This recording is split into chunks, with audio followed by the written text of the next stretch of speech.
Hello students, welcome to part 8 of Morphology of Flowering Plants chapter. Today we'll discuss about venation of leaf. What is venation?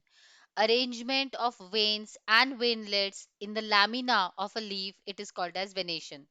There are many functions of a venation. It will provide mechanical strength to the leaf. It will reduce the damage which is caused due to wilting in a leaf. It will help in conduction of water, mineral and food from the leaf or to the leaves. Now venations, they are of two types, reticulate and parallel venation. So let us see about in detail reticulate venation and parallel venation. Reticulate venation usually is present in dicot plants and parallel venation is seen in the leaves of monocot plants. Here in reticulate venation, if you see the veins and veinlets, this is the midrib, these are the primary veins, and then they are giving the branches, secondary veins and tertiary veins. They form a network, and therefore it is called as reticulate venation. Whereas in parallel venation, this is the midrib as you can see in banana leaf, and then the veinlets, they are arranged parallel to each other, they lie parallel to each other, so it is parallel venation. Dicots have reticulate venation, monocots have parallel venation. Later, the reticulate venation is further classified as unicostate reticulate and multicostate reticulate venation. And parallel venation is also divided as unicostate parallel and multicostate parallel venation. Reticulate unicostate venation. So it can be seen in people leaf. You can see that there is a single midrib, so it is unicostate.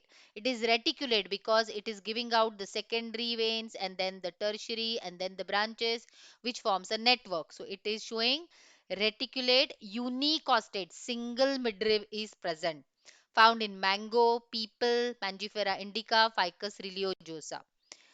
Reticulate multicostate, and in multicostate also convergent type. First thing, it is reticulate venation, network of secondary and tertiary veins and veinlets are seen. It is multicostate. There are more than two midribs, see 1, 2, and 3. And they are converging. They are meeting at the tip. So it is reticulate, multicostate, convergent, found in Ziziphus, boar, bear, smilax. The second type is reticulate, multicostate, divergent. It is reticulate because it is showing network, multicostate because many costa, many midribs, 1, 2, 3, 4, 5, 6, and so on. And it is divergent. They are going away from each other. As they are going away from each other, it is divergent, found in papaya, cucurbita. So unicostate, multicostate, one midrib, many midribs. Convergent, converging at the tip, divergent, going away from each other.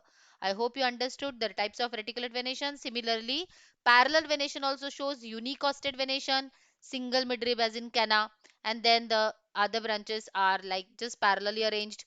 Example, banana, canna. Now in multicostate also there is parallel, multicostate, convergent type, as you can see in grasses, sugarcane. They are parallel to each other. There are many midribs, many costate, and they are converging. They are meeting at the tip. So if this is the leaf blade, these parallel venation, they meet or converge at the tip, found in maize, sugarcane, and grasses. Parallel multicostate divergent, which goes away from each other, fan palm. You can see they are parallel, they are multicostate, many midribs, and they are going away from each other. So it is multicostate, parallel, divergent. I hope you understood reticulate, parallel. Types of reticulate, unicostate, multicostate. Parallel also unicostate, multicostate. And in multicostate, we studied both types, convergent as well as divergent. Now let us see the on the basis of incision of lamina, what are the two types of leaves? Leaves are of two types, simple leaf and compound leaf. Simple leaf will have a simple lamina, but in compound leaf, this midrib of the lamina, this lamina is then broken down into small, small leaflets. And this midrib now it is called as the rachis, and these branches or the breaking down of the leaf lamina, these are now called as the leaflets. So compound leaves. You can see in this picture as in rows, it consists of the rachis. This is the rachis and these are the leaflets. In simple leaf, lamina is undivided or it is not incised to the depth. Example, mango, peepal, papaya. Whereas here the lamina is divided into number of leaflets. And this axis which is bearing the leaflets, it is called as the rachis. Now, pinnately compound leaves are of four types. unipinnate, bipinnate, tripinnate, and decompound. Let us see two types of compound leaves first. The two types of compound leaves are pinnately compound leaves and palmately compound leaves. Pinnately compound leaves are of four types: unipinnate, bipinnate, tripinnate, decompound. We'll study about them in detail with example. Palmately compound are of five types: unifoliate, bifoliate, trifoliate, quadrifoliate, and multifoliate. So let us first see all the types of pinnately compound and then palmately compound. Unipinnately, unipinnate single pinny.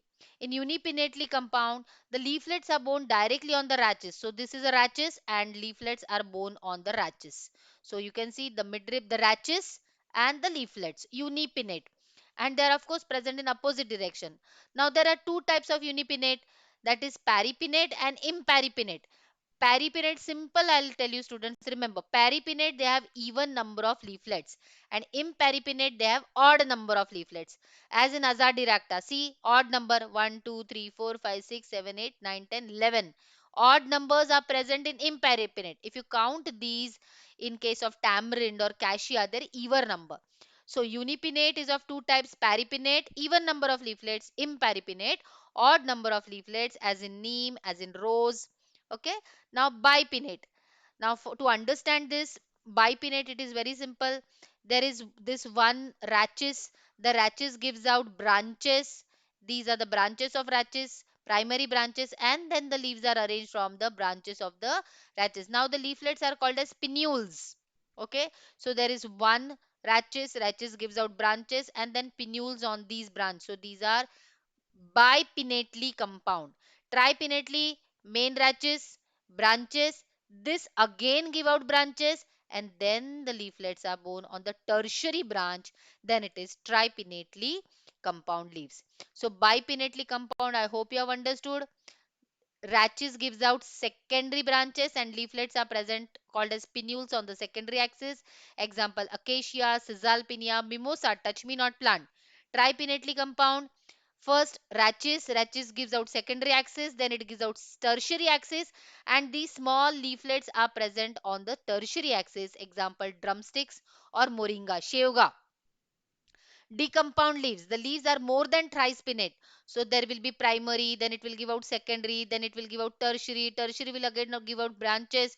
And so there are many branches, as you can see in kothimbir, coriander, or carrot. More than thrice pinnately compound leaves are decompound leaves found in coriander, carrot. So this is about pinnately compound. Let us see about palmately compound leaves.